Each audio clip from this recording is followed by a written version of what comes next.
Right, I'm going to try now and fit the fuel line from the fuel tank. This here goes towards the tank, and I've got some rubber hose to go on the end of it, so fetch it round. There's an hole in this part here where you can reach then underneath and fetch it down to the fuel line. What we need to do, I marked it out on the chassis, the route it's going.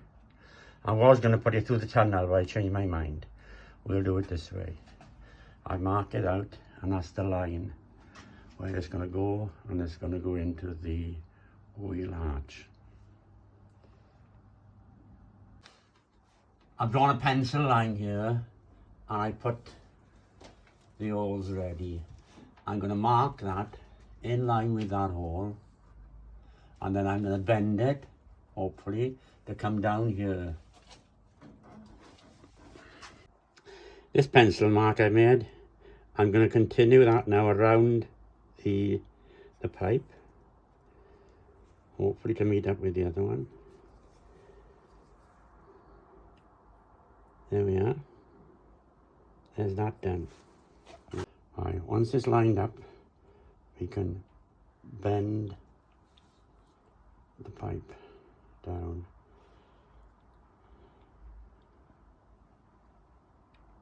And around till the 0 meets the 90.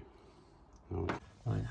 This is a bit awkward to measure it on an expanding tape, so I've used this. The bottom here is on this corner here where the pencil mark is, and I mark the top with my pencil just there.